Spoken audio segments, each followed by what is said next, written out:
Ажлын байранд үүсдэг тоосыг эрдэсийн тоос, органик болон синтетик гаралтай тоос гэж ангилдаг. Амьтан, ургамлын гаралтай тоосыг органик тоос гэх бөгөөд үүнд амьтны арьс, үс, хөвөнгийн, модны, цаасны гэх мэт тоос хамаардаг. Синтетик гаралтай тоос нь хиймлээр гаргаж авсан хунцар, пластик зэрэг нийлэг материалаас үүссэн тоос юм.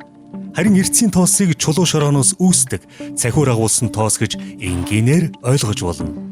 Ийм төрлийн тоос уурхай, ашигт малтмал боловсруулалт, барилгын материалын үйл үйлдэлд, зам тээвэр гэх мэт олон төрлийн ажлын байранд тохиолддог бөгөөд энэхүү тоос нь мэргэжлээс шалтгаалсан өвчлөлийн томоохон шалтгаан юм.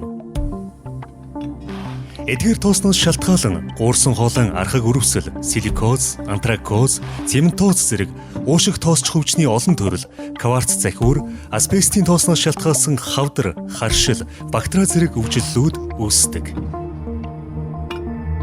Тоостой холбоотой мэргэжлээс шалтгаалсан өвчин нь нөхөн сэргээгдэхгүйгээр хүний амьсгалын эрхтнүүдийг гэмтээж, амьсгалын дутагдалд хүргэдэг төдийгүй зүрх судасны үйл ажиллагаанд сөргөөр нөлөөлдөг. Уушиг тоосч хөвчин уушигны хавдраар хүндэрч, сүрэтэ хавсардаг бөгөөд тоосчлолтоос шалтгаалсан өвчлөлүүд нөхөн сэргээгддэггүй байна. Монгол улсын хөдөлмөрийн эрүүл мэндийн төлөв эмгэтгэлд дурдсанаар мэргэжлээс шалтгаалсан өвчний улмаас хөдөлмөрийн чадвараа алдсан хүмүүсийн 54% нь тоос, химийн бодисын шалтгаанд уушигны өвчнөд гэж онцлогдсон.